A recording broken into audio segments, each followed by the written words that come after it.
Derek, can you hear me?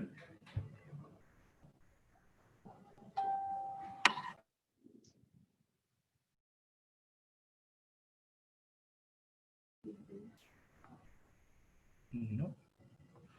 Let's see how camera has gone off. Derek, can you hear us here? Then screen. Yes, you're loud and clear. You're loud and clear, Ronald. All right. And They have to do the poll before. for the poll.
Webinar series for the Banking and Financial Awareness Month.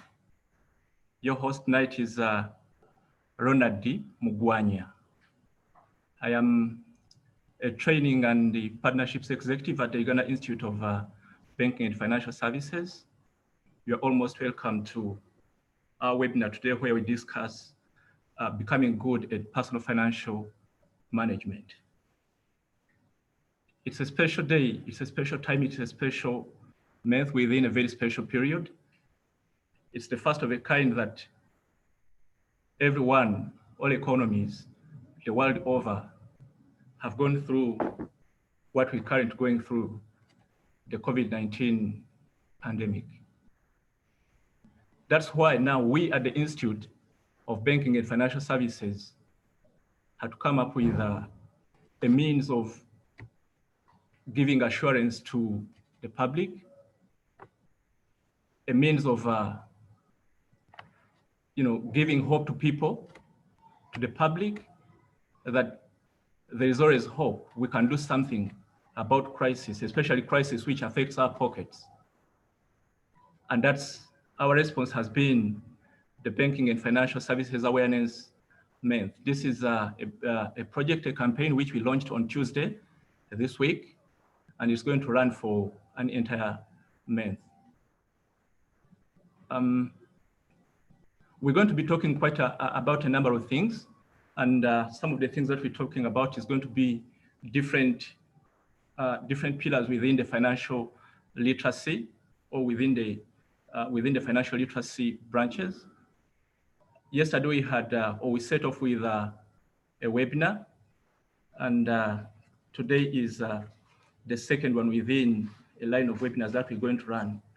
We did discuss savings with Miranda Bagaine, the head of personal banking at DFCU.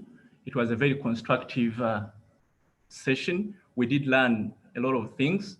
How do you save, savings plans, savings goals, and trying to answer as many questions as possible from the different participants. Now tonight we're going to look at how do you become good at personal financial management.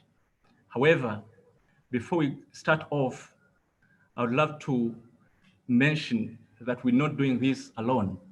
We are the Institute of Banking, and we work hand in hand with different stakeholders from within the industry, as well as from different agencies. I want to mention our partners in this. We have strategic partners, and I want to start by mentioning the Bank of Uganda. I will also mention the Financial Sector Deepening or Financial Sector Deepening Uganda. These are our strategic partners, and that the guys working so hard to make sure that they provide the resources to make sure that the webinars and the entire campaign runs smoothly. We've got platinum sponsors, and this is Bank of Africa Uganda. We are really glad for the support that Bank of Africa has provided for the success of this campaign. We've got other sponsors that we want to bring to the mention. We've got Equity Bank, KCB.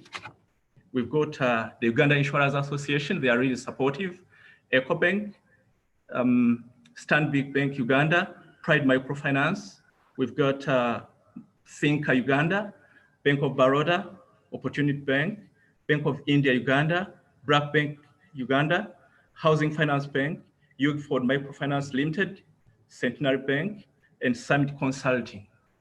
These are the people who are really putting in the effort to make sure that everything runs smoothly and as expected. Just make sure that we get the kind of awareness that we deserve.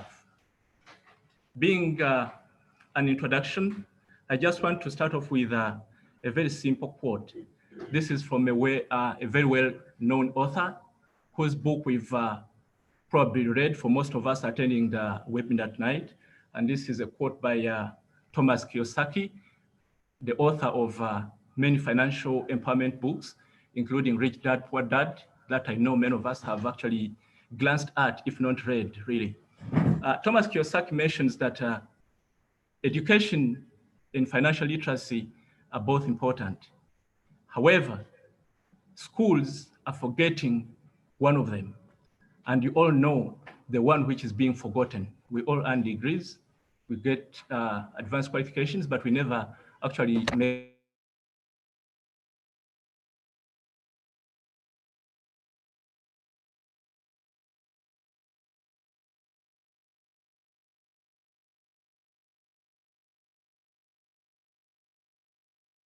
with us the topic of personal financial management. The person I'm about to introduce is none other than Joan Mugenzi. Now, briefly about Joan, she's the CEO of Imagine Me Africa Limited, a coaching and motivational training company whose vision is a world where every employee transitions or retires into a full productive life. I think that has to be quoted. And I have to emphasize where every employee lives a full productive life. She's a certified transformational master coach and an International Coaching Federation professional certified coach. Joan is also the founding president of the ICF Uganda chapter. Joan has been running motivational training sessions. This is probably not going to be her first and not the last. Focused on personal development with personal financial stewardship as a big piece of what's covered since 2014. She's a firm believer in supporting people maximize their energetic years. I think many of us should take note of that. She's a firm believer in supporting people maximize their energetic years as an impetus for growing personal finances and investment portfolio, no matter their earnings. You don't have to be earning so much for you to be financially prudent. She's a Bank of Uganda certified financial literacy trainer. She's known for running amazing retirement training programs that have been or that have seen her engage with thousands of people across various institutions. Some of the institutions that have engaged with, that she's engaged with, include Bank of Uganda, the Insurance Company of East Africa, NSSF, Parliament of Uganda, Inspectorate of Government, Stanbic Bank, the Institute of Certified Public Accountants, Uganda, the Uganda Bureau of Statistics, National Drug Authority, Uganda Revenue Authority, and several local and international non-governmental organizations. Through Imagine Me Africa, Joan is on a mission to see that all employers and employees exit strategies look beyond pension and gratuity schemes. This introduction, ladies and gentlemen, is full of action points. And this is just one of them, or another one of them. To see that each employee and employer have exit strategies which look beyond pension and gratuity. And lastly, Joan is also best known for her book, Corporate at Crossroads, knowing that your job isn't eternal and acting on that knowledge. Ladies and gentlemen, with that brief introduction, allow me to introduce once more our panelist for this webinar, Joan Mugenzi. Joan, you're most welcome. Oh, Thank you, Ronald. Joan, just shortly before you come in, there is a short poll that we want to run. And I want to invite my colleague, Derek, to introduce the poll. Just briefly take us through the poll. Derek, please, before Joan comes in. Thank you very much, Ronald. My name is Derek Lubega. I work as the IT executive for the Institute. Now, we have a poll that we're going to be running shortly. It's about a webinar survey where we want to capture some of the highlights that will be used for today's webinar. So please spare a minute or two. It is going to be popping up on your screen right away. Give us that information as it's going to be used for today's webinar. I guess you're all seeing the poll, so let's find a minute or two, submit in our response.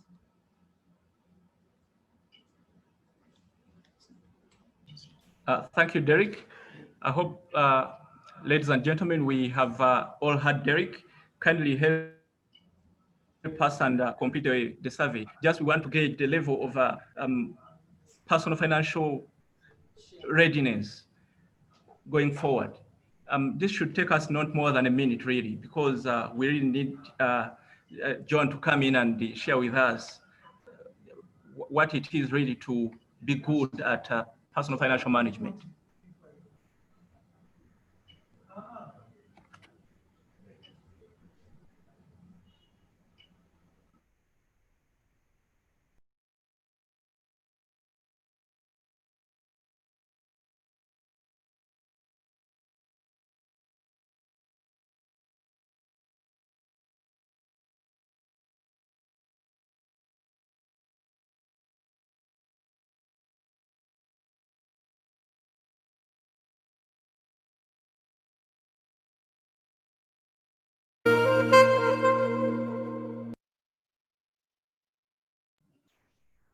Thank you for completing the short poll. We'll be having a short question and answer. Please, you feel free to go through the Q&A and submit any questions that you may have. There's also a chat button where you could engage with different participants within online, or also ask questions to the panelists. All right. Let me invite Joan to come over and take us through what it means to be good at personal financial management. Joan, you're most welcome. Thank you so much, Ronald, and good afternoon, everyone that is on this call this afternoon. It gives me much pleasure to be engaging with this team today, and welcoming me on the screen is a poll that shows us who is here. Let me see, we have people who have worked for more than 15 years, 27%, 31% have worked for, more than 50% of the people on this call have worked for 6 to more than 15 years. And then we have those who have worked for 11 to 15 years. 19, 31, 27, Ronald, you give us the math. The age group, wow, I love the fact that we have some young people on the call, 15 to 25, and we have 42%. So basically what this means is we have 5% for the young people, 42%, 25 to 35, and therefore that helps to kind of just gauge who is on the call. My name is Joan Mugenzi, like I've been introduced, and I am happy to be here this afternoon to speak on an interesting subject, a subject of personal finance management. But also it's all a kind of a challenge, because imagine the kind of people that I'm engaging. If I'm having people from the Uganda Institute of Banking and Financial Services, what am I supposed to tell them about money that they do not know, when they are the ones who give us money? They keep money for us, they give us our money, they come after us. These days we even receive messages that remind us that our accounts are inactive. So sometimes it's kind of interesting when I get into this space. So please allow me share my screen. And we are living in interesting times of COVID. We've come online. I'm so used to having interactive sessions. When you're in a physical room, it's very easy to get people interacting. So my hope is that people will be able to interact via the chat bar, via the question and answer, that will be able to engage, because like I've said, I want to spend a lot of time here trying to say things that we already know, because we are in the, probably majority of us are in the financial services sector. I saw the advert running, the flyer was on Twitter and all that. So I believe we might have other people who have joined the call who are not necessarily in the financial services sector. So let me share my slides, and then we will engage based on that.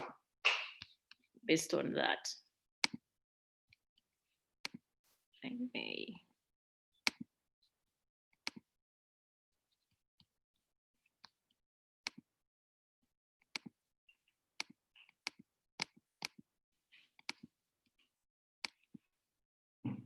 Okay, thank you. So the topic that I was given was to look at personal financial management.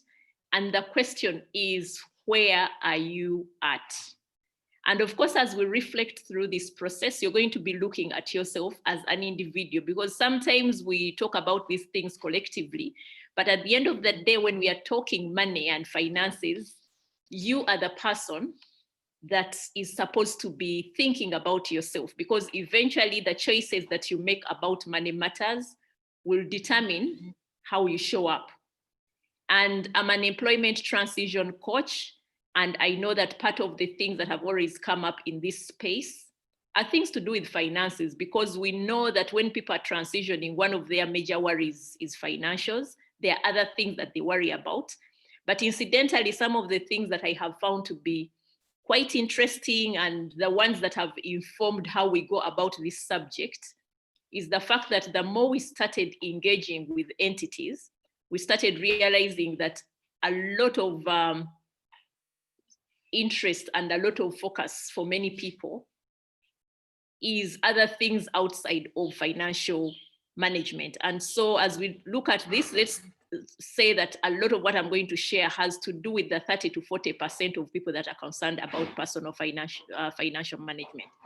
And maybe this is also informed by the fact that the people who are around us, when we think about the organizations that we work for, a lot of focus is on helping us have pension, we have NSSF, we are thinking about gratuity, and of course we have savings schemes in many of these institutions. So sometimes when we are thinking about money, we think about those pots that are in these different places, and then we forget about ourselves. And something that is quite interesting that I've come across is I've had an opportunity over the years. I mean, like Ronald mentioned, I've been trying to work on a couple of these things since 2014. And part of what I have found interesting, it doesn't matter who it is that you're talking to. I've had an opportunity of engaging with high-level personnel, talk about Bank of Uganda executive team, talk about Uganda Revenue Authority. I had an opportunity to engage with the commissioners in URA. I've had an opportunity of where I go and I'm engaging, all staff in an entity. Sometimes you're dealing with people who are about to retire. So when all these things come up, then you begin looking at one fact. There are certain things that through that just show you people and money, it's a different story. And so this is where we are now going to start from, okay? And it's a navigation. When we are thinking about money, it's a navigation. We always have questions. We have read books. Like, Ronald mentioned one of the famous book it's very hard for you to find somebody who is so much embedded in money matters that hasn't heard about Robert Kiyosaki, because he's written a couple of books, one of them being, Rich Dad, Poor Dad, which is an interesting story when you try to follow and understand the money habits of people who are very purposeful, and then those who just look at their job as the one that takes them through. And he's shown us different quadrants where we fall as individuals. And I'm sure today we have spent some money. And I just want to ask you, as you think through, have you spent money today? Was your expense planned? Sorry about the typo. Was the price you paid the best bargain you could get? Just think about those as an individual. And everything that we talk about when we engage with individuals, whether in groups, whether on a one-on-one, part of what we have seen is that money will always pop up. Those questions will always be there. And so we want to think through what is it that we are looking at. But allow me share a definition that I picked from Bank of Uganda. I'm a certified financial literacy trainer by Bank of Uganda. And this is the definition that we work with when we are talking about personal finance management. That personal finance management is about having the knowledge, skills, and confidence to manage yours and your personal and your family finances. So there's the aspect of knowledge. And that's why I was interested in just figuring out where are we at. When we look at people on this call, I'm sure many of us, I've had knowledge. We know about saving, we know about investing, we know, but then the confidence that we, the confidence that we require in managing our finances is something that might be beyond us. So whereas we might have the knowledge and skills, sometimes we don't have the confidence to actually manage those finances. And these are things that we need to look at. And I thought this is the first engagement that we are going to have. I will minimize my screen because I really want to learn from you. This is a true scenario. And I mean, we keep on getting these cases when people come through and they are coming for the coaching programs, they normally come with real issues. And this is one of those that came through recently. And this is the situation. My money situation is alarming. I earn about 12 million a month and can barely track my money. Even my side hustles give me a decent amount, but I don't even own any piece of land in this Uganda. I need help. Let that sink in. And I want to tap into the vast experience in the room to first advise this client, because this is going to give us a little bit of insights in terms of what we mean by money, personal financial management. So I'm turning off the screen sharing for now so that I can interact and see what advice are we giving. Let's use the chat so that we make it as practical as possible instead of me coming here and just sharing with us, okay? I hope we are going to be interactive. Over to you, Ronald. I need some responses to that case study. Can we advise this client? The client has come to you, so please let us come up with some ideas.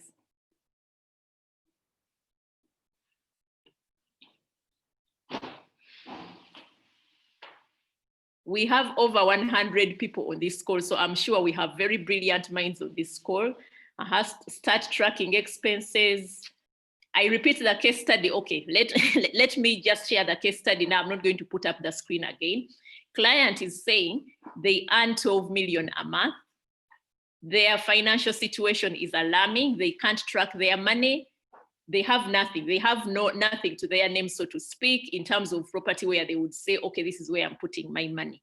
So please give this client advice. So the first advice that is coming in is telling us that let the client start tracking their expenses. Okay, any other ideas of what we need to do? Yesterday we learned that one needs to come up with a spending plan. Okay, let me write out a few things. Spending plan. Spending against personal budgets, routine analysis. Okay, spending plan, budgeting, spending plan, priorities, starting using budgets, track expenses. Okay, thank you very much for those ideas. So you see what happens is we actually know the things that we need to do. And many times I'm also very certain that we have all the head knowledge, but something somehow stands in the way that we don't do the things that we should be doing. So I'm going to share my screen again. Just to continue, because that's the story of my life and my environment, the things that we deal with. Okay. We've seen the advice that we have. Case study number 2 is also another typical client that we received and worked with them, okay? So this is an interaction between the client and facilitator. Okay, of course, this is extracted out of a conversation. It's a lengthy conversation, but out of that conversation, then I'm just extracting part of the pieces out of that. The client mentions that their desire is to save at least 200,000 per month. And the facilitator asks, what is important about this figure that you are targeting? And then the client says, my sister-in-law earns far less than me, but she consistently saves 200,000. I want to be able to at least save that. So this is really benchmarking based on somebody who is in their inner circle. Okay, what are your sources of income? Several, although as I plan to save, I'm targeting to save the 200 of the 6 million I earn. I am actually servicing a loan. They provide some more context. And then what is the immediate result by the time we are through with our one-day class? Because we typically run an Imagine Me class that is it's a class that just helps you to touch base with yourself. And now the person has given us the case study, we are looking at it and we are saying, by the end of this session, what is it that you want to do? So what we get out of this scenario is that the client, by the end of that one day, they were able to identify 1.2 million that they could conveniently save. And straight away, they initiated an email instruction to their employer's savings scheme because they had that opportunity where they could deduct money at source. What facilitated that? The client was able to list all their sources of income. The client was able to list all known expenses, because sometimes we actually just spend, and because we are not tracking, we only remember the typical expenses, rent, utilities, we forget about food. Sometimes we forget that the routine things that we spend on can actually be the ones that provide the financial leakages. One of the examples that I always remember, we were engaging a certain team of leaders, and there was this leader who really loved chewing gum, and they would spend money on chewing gum on a daily. And when there's an exercise that we normally do to just track some of the expenses, and he burst out laughing and he said, can you imagine, just with chewing gum, I spent 50,000 every month. It was just one item. And so, as you're trying to track, there's things that we spend money on that we might not even be aware that our money is just leaking because we are just addicted. Sometimes you might be next to a cafe Javas, and you almost feel like, okay, let me just cross the road, go pick a coffee or whatever it is. And you're typically maybe spending 10,000 every day on that cup. So when we used our client financial recall tool to track expenses that were recently made, those ones were also giving this person ideas. They identified financial leakages. But then the most important thing, this client designed a strong why for money growth. If you have no financial goals, guess what is going to happen? You will have the knowledge, you might have the skills, you'll never gain the confidence, because sometimes what is going to give you the confidence is you having a strong why, that whatever happens, I'm putting money aside to do ABC, and that one drives you. And then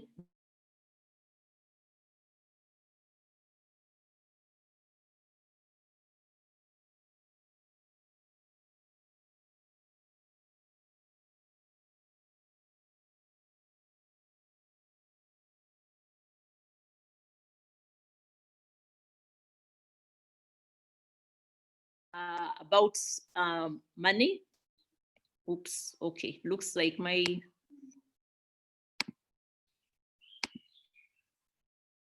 hello. John, sorry, we can hear you. Sorry, it went off, so I was kind of confused in terms of what had happened here.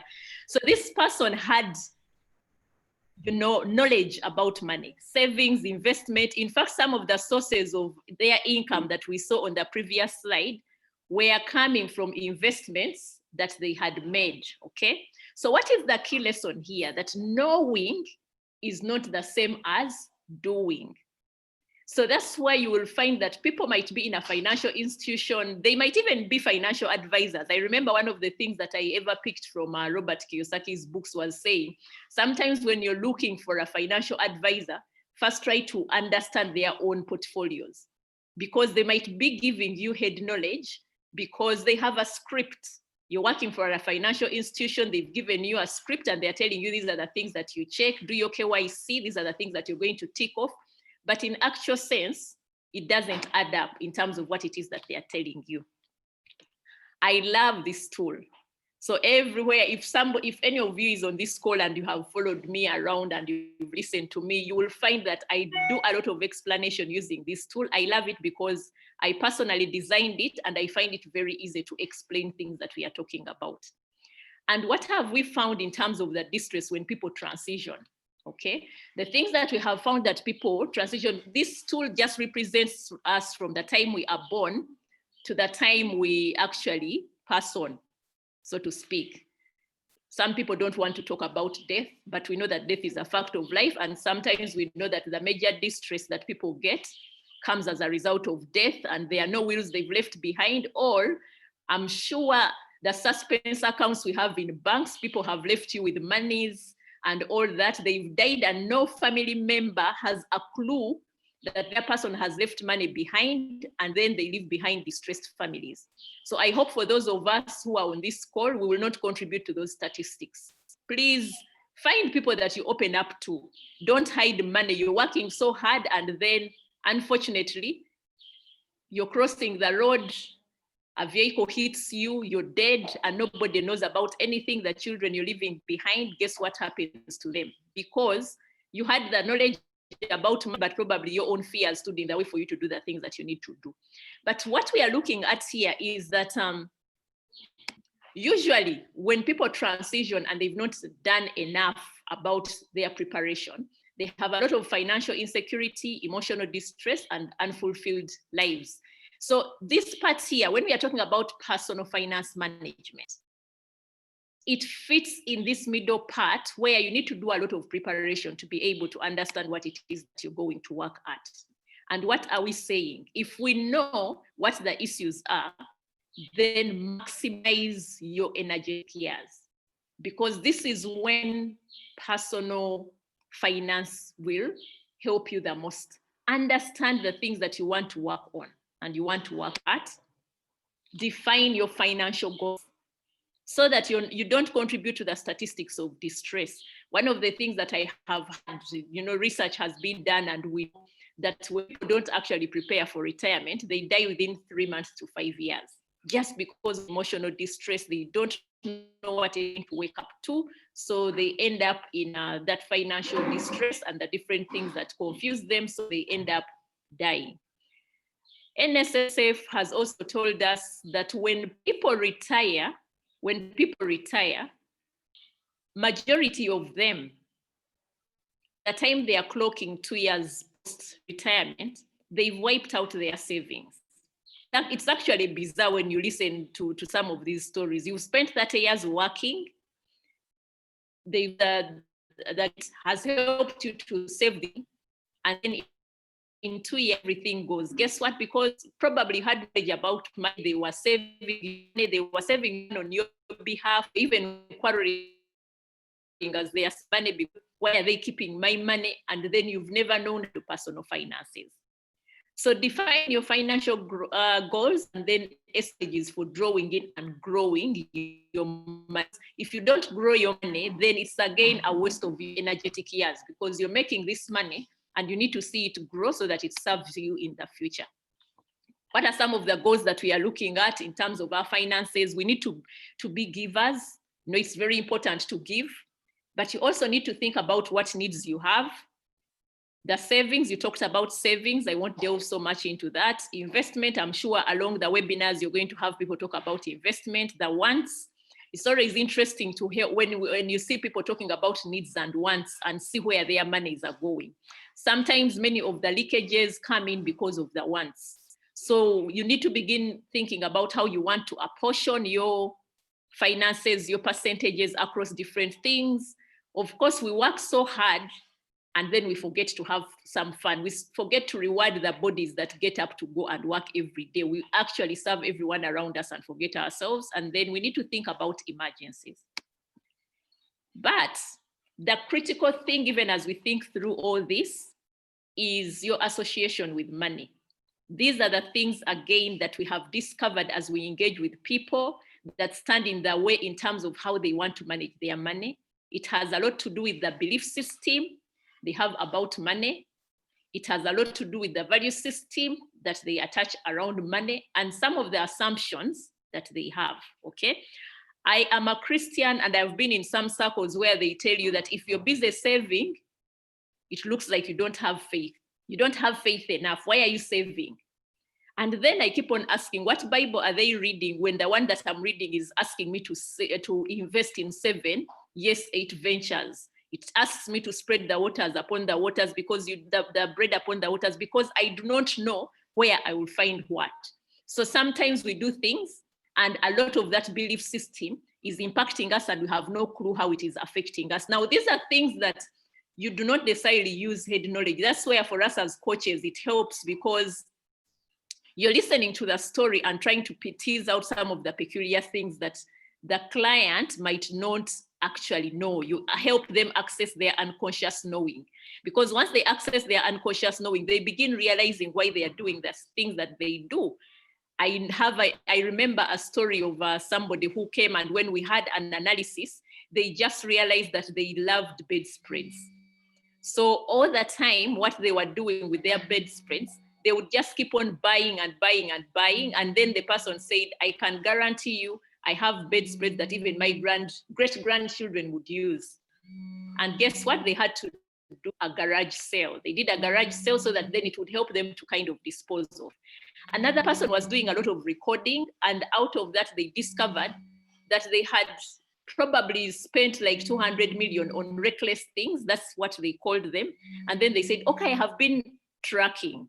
I know that one of the advice that we were giving the other client is to let them track. They were tracking, they have 200 million they've spent on things, and this person exclaimed, I said, I wish my money was with NSSF, it would have brought me a return, okay? So these are things that we need to do. So I will end it there and have some reflections, questions, experiences, so that we can have an interactive session.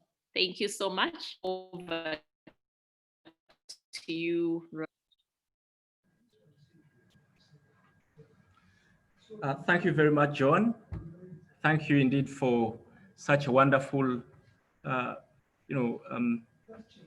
dialogue or discussion about personal financial management. On my side, you've really talked about quite a number of things that ring a bell in my mind. And like you just said when you're ending the presentation, to say you want people to engage. I know this is something that belongs to all of us. Personal financial management is a discipline that many of us haven't embraced really that well.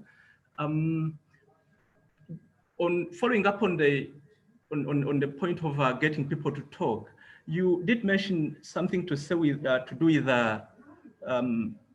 financial leakages. All of us, myself included, have instances where we leak money and we don't even realize it's a bad thing, really. I want to challenge the audience just in 1, 2, 3 to point out a few things where they leak money and probably they think it's a good thing, but indeed it's not good for your financial health. I will start with myself. I did realize that sometimes family is a very big, leaking money to extended family members is one of those areas which really consumes quite some good amount of money from me, like relatives or different members, cousins asking for contributions, and you think you're contributing generously. That's one area where a lot of resources are leaked. So that's me, but I would also love to hear from the audience through chat. You could just talk to us. Where is that leakage? Where do you think most of your money is being leaked? And what are you doing about it? On my side, I, like Miranda yesterday in the savings webinar, mentioned being intentional about savings. I just decided to go intentional about savings and created that policy with an insurance company and made sure that that money is being deducted automatically without me even touching it. And at the end of the day, I don't have so much money remaining to be giving out to family members. What do the rest of the team have to say? In 1 or 2, 3 chats, please just talk to us and the panelists, the different areas where you leak money. That's number one. We also talk about assumptions about money. What are your assumptions as an individual or even in the community where we live? Growing up, we've always heard our mothers, our sisters talking about not wishing their husbands to make more money because making more money is the beginning of this man now becoming promiscuous, getting more women and that kind of thing. So what assumptions do the community on call tonight have about money within the communities where we live? I'll go through them here quickly.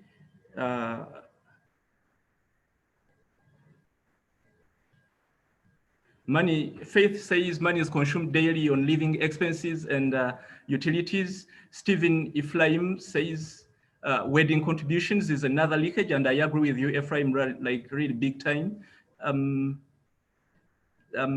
Jemima Semakade says he's being intentional, on how much he gives away. And Julie says buying data almost 10K every day. These are some of the financial leakages that are being identified by our guests on call.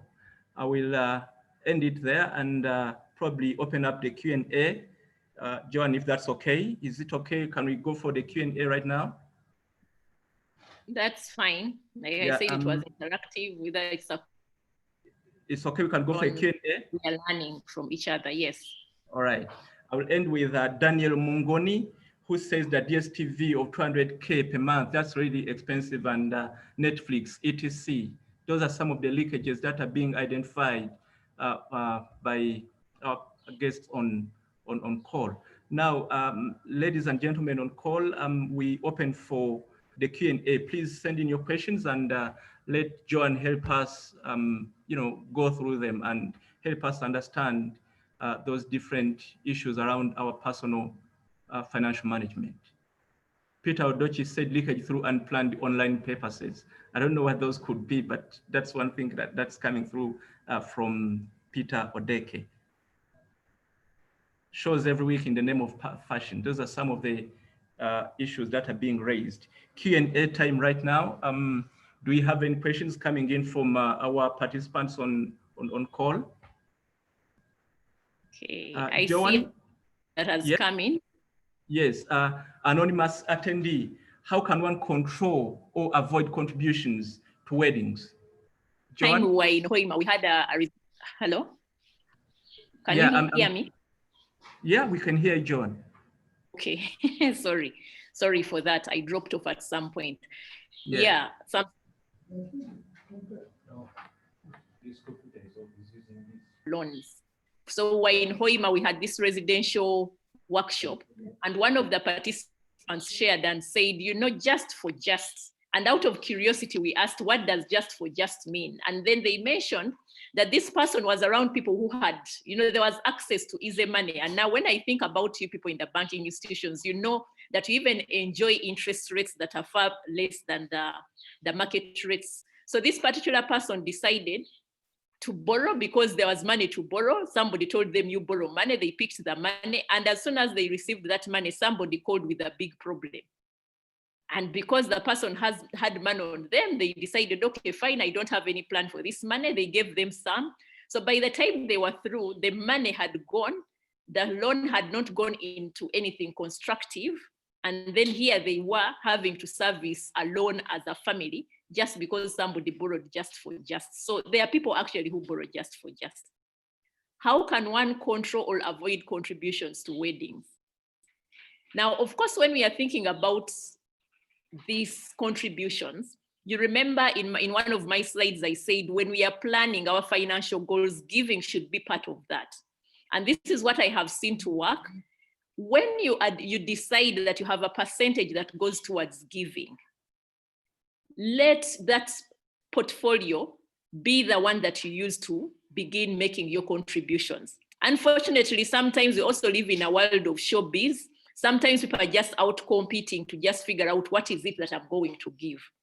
Now, remember, we also have people who are in those tricky situations. I'm one of those that I belong to a big family. I belong to a big church. I've worked with, I used to work for a very big organization.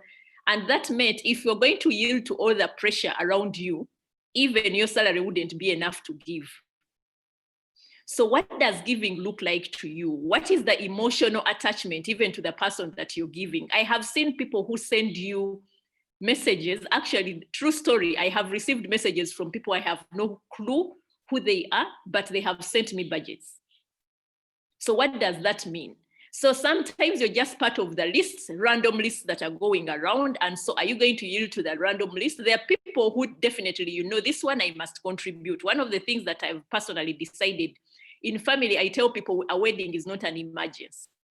So you cannot come to me and tell me next Saturday is my wedding, give me a contribution. So if you value me enough that you feel I need to contribute to your wedding, give me advance notice when you're beginning to think about your processes.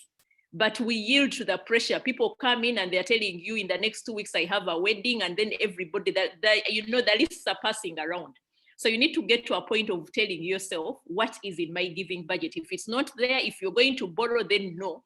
When you're borrowing, how are you going to pay back whatever it is that you're borrowing? Then impulse buying is one of the causes of leakages. What would you advise for a person who is a habitual spender on impulse? Emmanuel, stop it. You've reminded me of a comedy that just talks about stopping it. Stop it. That's why, sometimes you need to have really hard conversations with yourself, which you might not be able to actually have. What is the source of the impulse buying? Because until you understand the source, where this is coming from, you might not actually address it. Because for some people, it is emotional distress. I've listened to a story where somebody is trying to hit back at people who really thought that they wouldn't amount to anything. You listen to stories and the story is taking you back to childhood. So you can imagine you're talking to a 40-year-old and the thing that is influencing their behaviors is something that happened to them when they were 7 years old. They remember, they recall their list how they were crossing out things and they decide that, moving forward, whatever I want, I will buy. Now, whether I'm going to use it or not, I'm going to buy. So just figure out what is the source of the impulse buying, because the obvious answer is stop it. But if you don't know the source, stopping it will not be an answer for you. So list down amount, what is your total? Okay. Personal financial management is a topic that is not well understood by most of us. Many of us do not think about the future. We men expressing others. We spend so much to impress people that don't even care. I remember someone who told me they used to have a group, those people that just decided, they did a self-discovery and even went on to the extreme in terms of how they decided to do away with the extravagant lifestyles. And they said, these are people who had their money, but they would even compete in terms of who has the latest fancy pen or fancy shoe, whatever thing that has come through. When you go to the US economy, one of the things that happen when something is just going to be launched, they're the epitome of capitalism. When something is going to be launched, everybody wants to be the first to have it. So what happens? You're even trying to impress. And guess what? Sometimes the people you're trying to impress are not even noticing, but you have spent. And sometimes you're even angry that you're putting on a watch, you spend so much on that watch and nobody is even not asking you about the watch because they don't even know. Sometimes you're going after a label that the people around you have no clue what that label is. So you're simply fulfilling a certain part of your ego. You've spent money trying to impress people who don't even care. They are not even noticing. And you've spent a lot of money. You've wasted money that would have gone into other things. Just do things to impress yourself. There is nothing wrong with spending so much money on something if you're doing it for yourself to fulfill your personal desire. But if you're trying to impress others, you might get it all wrong. So ruthless financial management controls to avoid spending a lot now and think more about the future. I think somebody here did mention something about intentionality. That whatever they do, they are very intentional. For me, when I think about personal finance, as I think about it as a journey, and that intentionality means you need to sit and ask yourself, what are your goals? What are the things that you want to do for the future? I'll tell you, for example, when I made a decision, I worked for the media at some point in New Vision, then crossed over into World Vision. And while there, I just felt I wanted to be in the motivational space. I wanted to support people to be their best versions because I knew myself as an encourager, but I also knew that if I'm going to be my best version, I better invest in myself. So I spent quite a bit of money trying to invest in myself and get to that point of understanding, how do I support people? That journey has never even stopped, because even when you hear that I'm an ICF professional certified coach, it has taken money to get into that space. Some of you work in organizations that pay for your education, and kudos to that. But what is it that you feel within you is something that you want to contribute? It might not even be aligned to your strategy, and that means no employer is going to give you that money to go and pay. But when I was investing, I was very calculative in terms of the things that I invested in. One of the things that I invested in was to go for Jack Canfield's training. I'm a certified Jack Canfield Success Principles trainer. And I spent about $8,000 at the time in 2015. It was like wiping out my savings and all that. But within me, I was convinced that this is something that I needed to do. Looking back, did I make the best decision? Yes. If I was to do it again today, I would do it, because since then I was freed, and that's how I've ended up paying for my classes for coaching, because I realized that this business of supporting people is not a matter of you saying, I have experience. These are deep stuff because you're trying to get to the core of an individual. You cannot afford to gamble around with somebody's life because you think your experience is going to work for them. Your experience is unique to you because your scenarios are different. That's why one of the things that I've actually come to realize is personal finance is a very deeply emotional subject.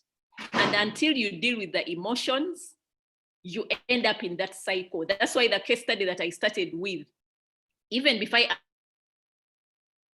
understand the details of the story, you realize that yes, sometimes some of us are trying to say, if only I could get a paycheck that this is this much, but it doesn't matter what kind of money you put, you're putting to yourself. Because like I've said, I've had an opportunity of engaging with people across the spectrum, from commissioners to the executives of a Bank of Uganda to the people who probably are at the lower rank of the ladders when you're starting, because when we are all getting into organizations, we know that the bottom is wide. It's a pyramid.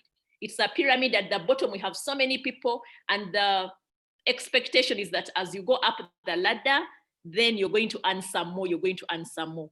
Look, if you can't manage the small monies that you have, it doesn't matter whether you're going to get a 10 million check, a 20 million check, a 30 million check. That person has not changed. The monies are changing, but the person has not changed. Okay. Yeah. Thank you so much, Joan, for. Back to you, Ronald. I really love the passion with which you talk about these things, and it just makes me feel like I should do something, or I should have done something like as soon as yesterday about my personal finances. Thank you so much. I hope everyone is actually taking note of that. I've noted just two things that have stood out for me, and that I really never thought they were a good part of personal financial management. And one of them is giving is actually a part of good personal financial management practice. I hope everyone is taking note of that, as well as sometimes buying brands that, for the sake of just impressing people, and these people don't even care about the kind of brands that we wear. You talk about a Lacoste, a Levi's, and people have never even heard about it, and you think it is really cool and it gives you mileage. Thank you for pointing that out. Joan, I've got a couple of questions here that I think we could, have for the purposes of our discussion. And I'm going to ask three of them at a time, and we can take it from there. Number one is, personal financial management is actually incomplete without talking about debt. How much debt is actually too much? At what point does someone become highly indebted?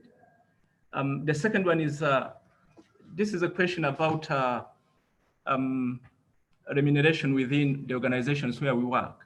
Inadequate remuneration is among the top causes of employee turnover, just like we all know, and the excuse for that is they're not paying me enough, or the money is not enough, or that kind of thing. What's an acceptable rate of return on intellectual capital investment? Because people take the excuse to say, I've got my degree, I've got so much qualifications, I can't be earning so much. Is it just a question of, it's a culture that people have to move, or is it really true that they're not earning enough, that's why they can't fulfill their different personal or financial goals? Then the lastly is, what's the best way to protect money against inflation, taxation, theft, and scams? We'll start with those three. Joan, over to you. Thank you very much. The last question needs experts from you guys in the financial services sector. But one of the quick things that I will say, if you're going to, scams at least have they have a pattern. They come in schemes that are too good to be true. And so if you're trying to put your money in a scheme that is too good to be true, you're likely to kind of lose that money. But just going back to the things that you're talking about, remuneration, I will say what one of my HR directors back in the day told us. If you've come to an organization so that you can be rich, and I was working in an NGO setting, they say, then you're in the wrong place. Nobody will ever pay you enough. And guess what? Because we are always yearning. We are always yearning for something. And for me, that is part of the reason I love coaching, because I've come to that point where I realize that the thing that gives us the most fulfillment is finding our purpose in life.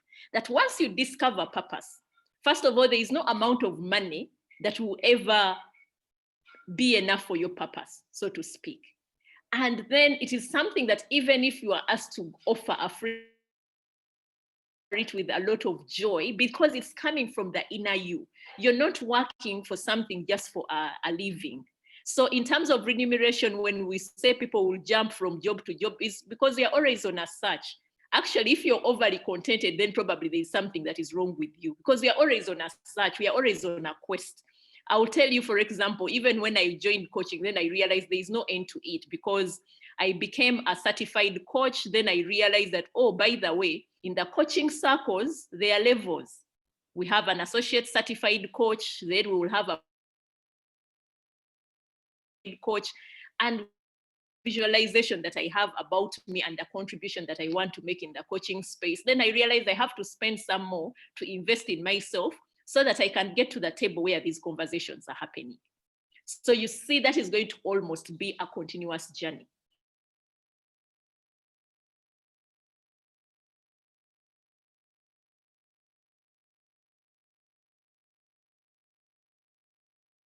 Fact. Try to get into any organization.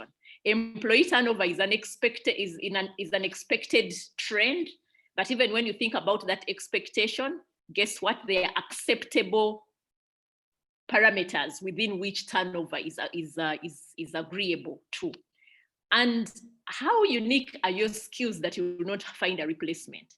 I always tell people that, you know, you're only fortunate to be in that place because you applied, and when you applied, you are not the only applicant, and it will also be very unlikely that you are really the best.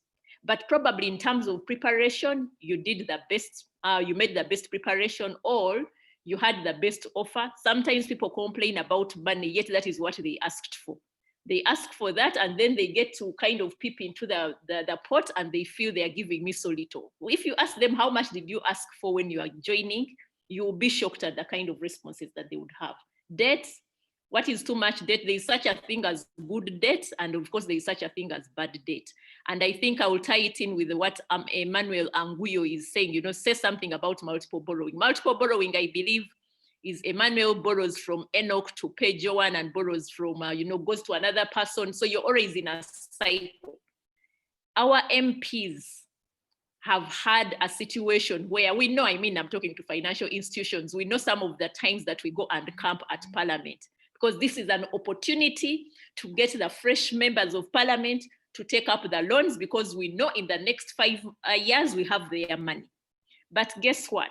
By the time they're coming to a banking institution, thank God for that financial card that actually checks to figure out how much borrowing have you done. But what used to happen, they would go to one bank to another, and then before they know it, they're in that cycle of debt, and part of the money that they are paying back, they are still paying back voters and the promises that they made.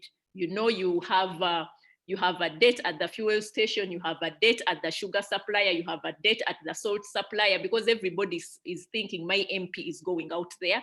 And then because the media has fed us on how much they earn, then we think this is something that is going. But now that is the extreme.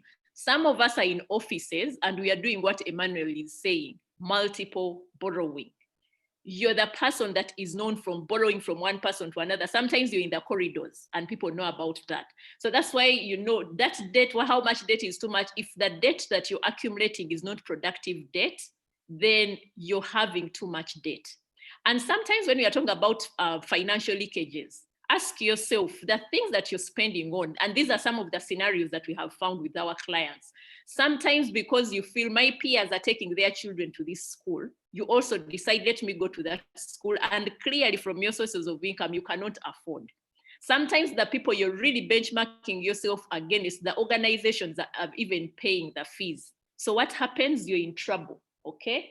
So acceptable rate of return for intellectual property. I don't know what acceptable is for intellectual property, because I guess it's the value that you tag on yourself.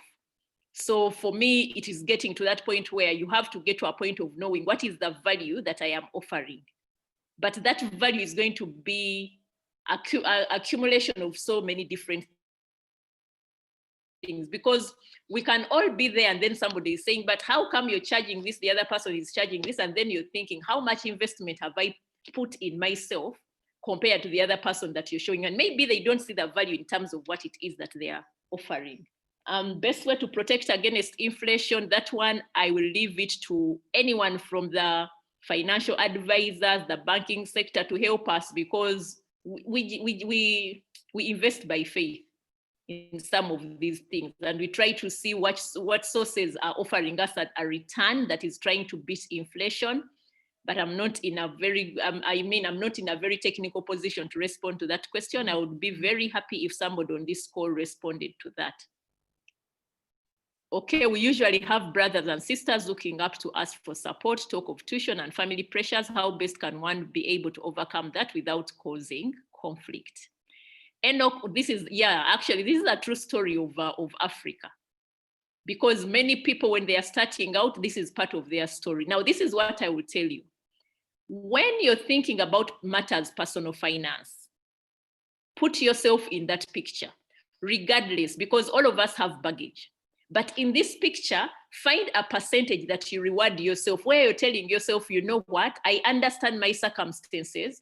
Even if I put aside just 5% for me, it is something. I always ask people, okay, once you have cleared all those issues that your relatives have brought to the table, do you stop getting requests?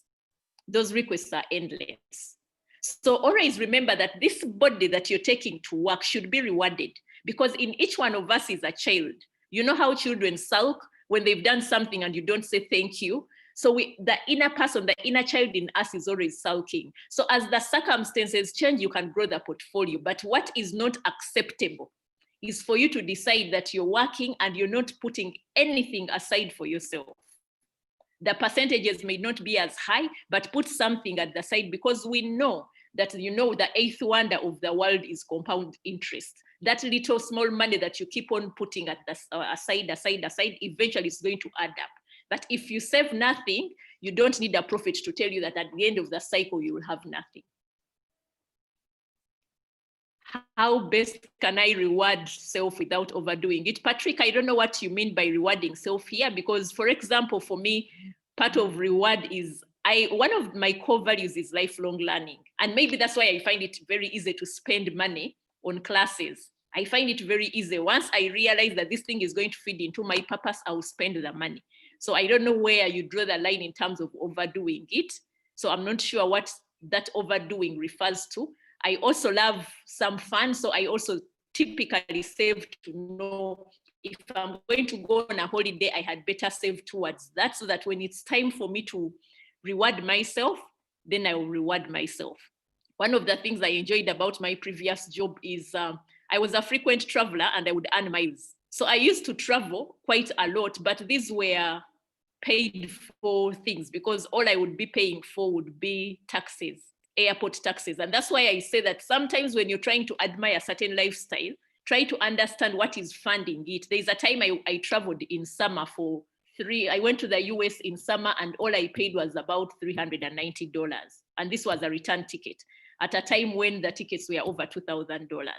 So for those who are just seeing you saying, you're traveling, they imagine that that is the amount of money that you're coughing, but in actual sense, you have accumulated miles, which was just a benefit of the kind of job that I had. So some of these things, that's why I say that personal finance, that's why it's called personal finance. It's personal to you. Because for another person, a trip, $2,000 will be pocket change. For another person, they are paying a lot of money. It will be wiping out their saving. They will almost sell their plot of land so that they can afford that ticket. Wow. Thank you so much, Joan. I hope we all taking points. Now, I want to ask guys, our participants on call, please, if you hear of any action points that really ring a bell in your mind that Joan has mentioned, please don't hesitate to share with us through chat. We need to know that, we are making impact, because at the end of the day, we're not just here to pass these 1.5 hours. We really need to understand that we are creating impact. Please share with us the key things that you are taking away from our webinar. Joan, you asked for input from some person from within the industry. I cannot say with any authority, because I'm not that kind of qualified to say like an economist would have given their opinion. But I think protecting money from inflation, the starting point here would be investing in services or products that give yields which are over and above the current or projected inflation rates. Things like fixed deposit accounts or different insurance plans. This could really give that kind of security against inflation. Taxation, the first point of call would, in my opinion, be a good tax attorney. That could be a good starting point, but also most importantly, being alert when it comes to especially impulsive purchases, because many of these are non-essential goods or services that we consume also fetch quite a lot of indirect taxes that we're not even aware of. So we could be really keen when it comes to how we spend and on what products and the tax implications. Theft, keep your money properly, open an account with a financial institution. It doesn't have to be a commercial bank. You could open, we also talk about safety deposit boxes.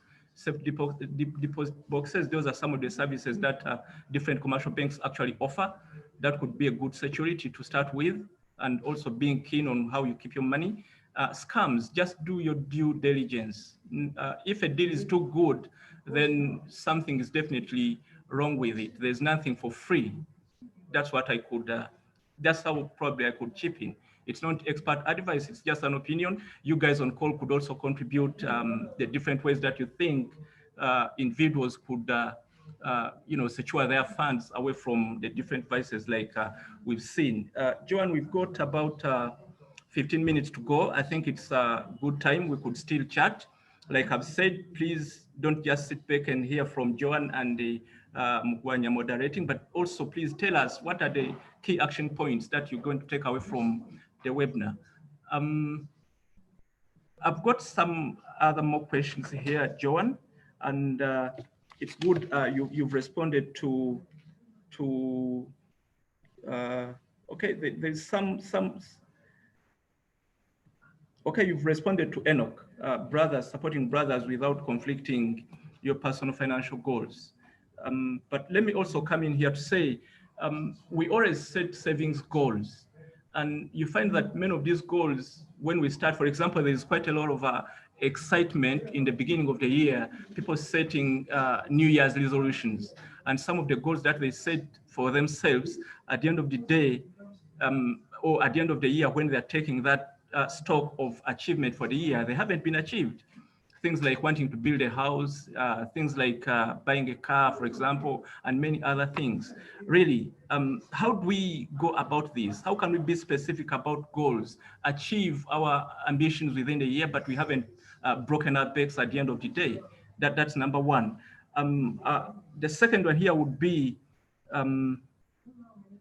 in today's world of materialism and deceitful advertisement, what's the best way to train children on financial discipline? Because we are increasingly being told that financial literacy doesn't have to start when you are a graduate, it doesn't have to start when you are already working. It starts at as early an age as possible. So how do we train our children to go about financial discipline? Then the third one, budgeting is a popular activity with the personal financial management, yet very stressful. It's a very stressful exercise. I know that for sure from personal experience. Are there any fun ways, Joan, budgeting can be done, especially when other family members are involved? You've got a wife, you've got children, and you're doing budgeting. How can we do this in a fun way? Over to you, Joan. Okay, thank you so much. Thank you so much, Ronald. As you are giving your pointers, the opinion around guarding against scams and all those different things. I was saying, of course, it goes back to the financial knowledge that we are looking for all the time. Incidentally, you're talking about resolutions, and I'm one person who actually believes in starting the year and starting it with a sober mind. In fact, we've been running an event that we call Dine and Dream at the beginning of every year. And one of the things that we normally tell people is to put them in a space where it's heavily reflective. Like, I say, because given that I'm a coach, for me, the things that I do have to resonate with your values and belief system. Because if you're going to just set up your goals for the sake of putting them aside without understanding the attachment that is embedded in them, then you're not going to actually achieve them. Because we normally say, find those things that are kind of you're deeply connected to, because if you're not deeply connected to them, then there's nothing much that you're going to do that is going to change the status quo. You're simply doing it because Patrick, Charlotte, Caroline are doing it. Then you say, okay, even me, Ronald, let me do it. You have to believe in the things that you're putting down, and then that will kind of pull your energies into something that you're interested in because you actually believe it. I remember there are times when people will talk about money, and some of the amounts they would be talking about, I would think, is this person in their rightful mind? But then eventually I realized that the more my mind started believing certain amounts of money, then they ceased being an issue. So resolutions, there's nothing wrong with resolutions. It's just that, are you doing it as, it's the season, let me do it, or do you actually believe in the exercise? Because there's such a thing that is called law of attraction. And you will get attracted to the things that you firmly believe in, those things that are deeply rooted in your unconscious knowing that you need to access. Children, financial discipline, of course, we know there are famous things that people say, oh no, you see, I did not get this when I was young. So you begin yielding to all the demands that the children have. Okay, so when you begin yielding to all those demands, then you're going to be in trouble. At this point, that I have a 7-year-old around, and one of the things that we are trying to understand is, do they even understand the value of money? So sometimes for their saving box, what we are looking at is, okay, fine, let me understand, because we are learning, first of all, we are learning math and trying to understand what is involved in math. So sometimes there is money and you're saying, okay, you count. If you get the sums right, then you're going to get that money. If they don't get it right, they feel, okay, now I've failed this division. And you're saying, you see, that is what you mentioned, that is all that you can achieve. But we need to begin understanding that money is a reward for work done. And so we need to put children in the cycle where they realize that they need to earn some money. And I'm not talking about you rewarding things that they obviously should be doing. You can't begin paying a child for cleaning, for cleaning up after themselves, because, you clean your bedroom and then I'm going to reward you and you give them money. Then you're sending the wrong signals. It has to be things that, yes, maybe I would take the car somewhere to a washing bay, I would have spent money anyway. And then you start on that journey. Get them into a session of negotiating. I mean, I've met adults who can't negotiate. That's why I said, what are your beliefs? What is your value system around money? They can't actually negotiate because they feel, how do I even begin discussing money? Because as far as they are concerned, discussing money is a taboo. So in terms of children, begin throwing in little habits. Of course, these are things that we are talking about when we say, for example, saving is the basic of them all. Let the children know that when I receive money, I'm not going to consume all of it. For me as a Christian, I believe in tithing. So if I'm going to give a child money, I have to teach them the value of tithing, and I'll be able to say, okay, 10% is for God. So if they've received 1,000, they know 10% is 100 shillings, it's going to go to God. Then you say, so what are you going to do with this money? Sometimes you realize that the demands are too many and they're just being wasteful. So you say, okay, fine, what are the things that you're looking for? Write your shopping list, put the monies aside, and then we say, okay, fine, you're going to work and then accumulate that money so that you're able to buy those items that you need. Budgeting can be very stressful. I need to actually make a revelation here. I'm not very good with budgeting. I actually don't sit down and begin budgeting. But guess what you need to do? You need to go through some painful cycle for at least 3 months to just try and track your money on a daily basis to get a very good sense of what takes your money. Like the thing I said, eliminate that, you know your needs, begin looking at the ones, where is the bulk of the money going, so that you're sure in terms of utilities, this is how much we spend on power, this is how much we spend on water, this is how much we spend on food. You get a general sense. So I think for me, when we are talking about budgeting, it might be in the literal sense, the way organizations do it, but it might also be in a sense of what serves your family best. So that you know, I'm not spending on an item just because I have money to spend. Within you, you would know, if I'm buying a kilo of sugar, it will take my family this long. Or maybe for a week, I need 5 kilograms of sugar to take care of my family. Then at the back of your mind, you know it. So somebody will not come in the middle of the month to tell you, in the middle of the week to tell you we've finished 5 kilos of sugar. Then you say, probably you're going to take tea that doesn't have sugar.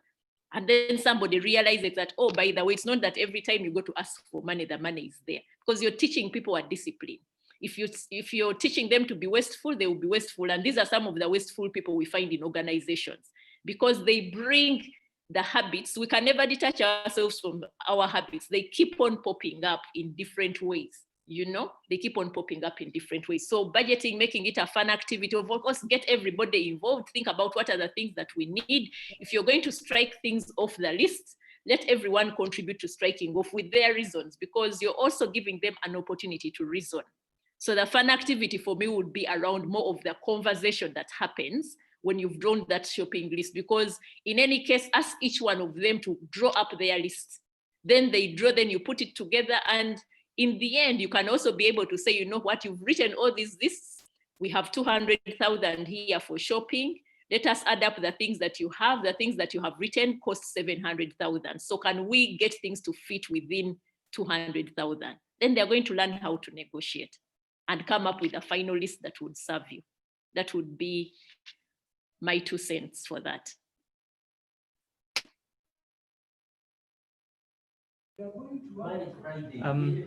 Thank you so much, Joan, for the guidance on the different concerns that have been raised by the different participants. I asked for input from participants regarding the key takeaways from our conversation, and Caroline here chipped in to say setting aside money for charity is one of the key takeaways that have stood out for her in this webinar. I hope so many other people have equally taken away good action points, and it's just a matter of time that they're going to share with us. Joan, I think we need to wind down our discussion regarding personal financial management. I've seen here from chat individuals asking for the video to be shared, the recordings to be shared of the presentation.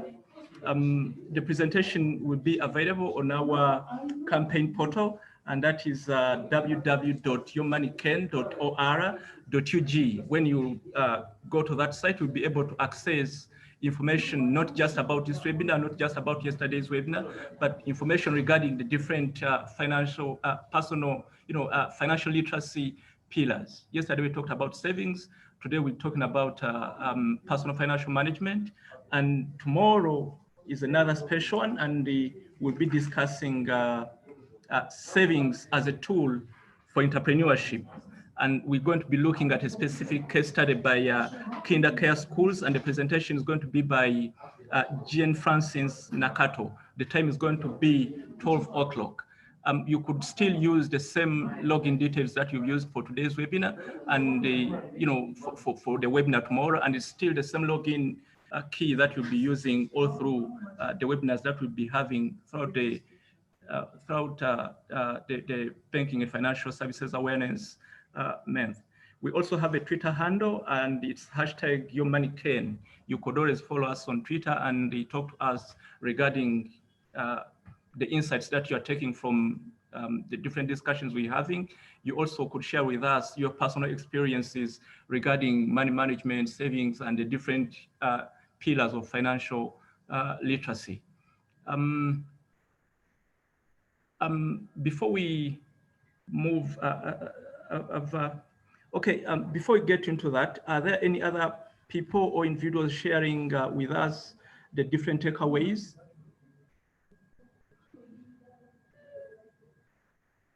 Someone is saying they are taking note. Richard is saying he's taking note of everything that's being said, and he's thanking us for the presentation. Oh, I'd forgotten to mention just one last thing. Joanne has emphasized giving as part of personal financial management. And in giving, I don't want to perceive of giving as just being a monetary aspect, but we could also give knowledge, we could give ideas, we could give information. As an act of charity or giving for this following from this particular webinar as a key action point and a takeaway, I would love to encourage each one of us on call to at least share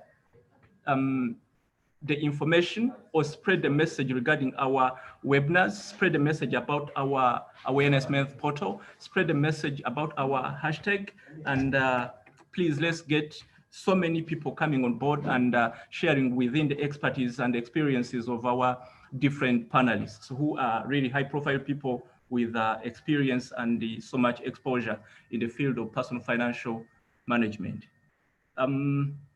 Joanne, before I close, do you want to chip in and say something before I could say my last words, really? Thank you, Ronald. Mine is just to say thank you for giving me the opportunity to engage, and also a thank you note to all the people that have kept the chat busy. I normally say that in any seminar, any webinar, any learning that you have, just pick one or two things that resonate with you. Because we already say so many things, just find where you are at, and then just decide that one or two things so that you can be able to say you did not waste your time. I usually don't want to attend things where I'm sure by the time I leave, I have no action point for myself. So what is that one or two things that you're going to do as a result of this? And that will be your gift to me, that you know you are able to apply one or two things that you picked out of this webinar. So thank you so much. Back to you, Ronald. And thank you so much. Thank you so much, Joanne. You've challenged us to actually take down key action points and make sure that we follow through the action points. I want to just challenge the team, or the participants that have attended our webinar tonight. We've got a Twitter handle, which is hashtag YourMoneyCan. Please go there and share with us the key action points. I mean, the key learnings that you have taken away from the webinar. That's just a way of, communicating to us and letting us know that we are actually talking to people who are willing, who are passionate, who wish that they could actually be in a much better financial position that they are in today. We've been quite a big number of people online, and it would be really good to see that at least 50% or even 100% of all the participants could, engage with us on Twitter to share with us the learnings that they've taken away from our webinar. Having said that, Joanne, I really want to thank you so much for spending your time and really to share with us your experience and your passion through the communication and the facial expression. It really came out so clearly for me, the passion with which you really love to motivate and drive the point home regarding financial wellness for people. That's something which we really appreciate personally as an individual, but I think as a community here at the Institute of Banking and Financial Services. Thank you so much, Joanne, and have a blessed day. Thank you. And thank you everyone for attending. Thank you. Have a great evening. Your money can help you achieve your dreams only when you save every time you earn. Learn how to keep part of your income to help you, your family and business manage through emergencies like COVID-19 at the Banking and Financial Services Awareness Month. Meet the financial experts. Learn how to deal with financial hardships like those caused by COVID-19, how to prepare for similar emergencies in the future, how to create an emergency account, and how to save to achieve your dreams. Be money smart. Be part of the Banking and Financial Services Awareness Month. Visit www.yourmoneycan.or.ug. Brought to you by the Uganda Institute of Banking and Financial Services, UIBFS. Your money can enable you to live a better life. Only when you budget and save before you spend. Act now. Learn how to manage your income and expenditure correctly at the Banking Financial Services Awareness Month. Meet the financial experts. Learn how to deal with financial hardships like those caused by COVID-19. Be money smart. Be part of the Banking and Financial Services Awareness Month. Visit www.yourmoneycan.or.ug. Brought to you by the Uganda Institute of Banking and Financial Services, UIBFS.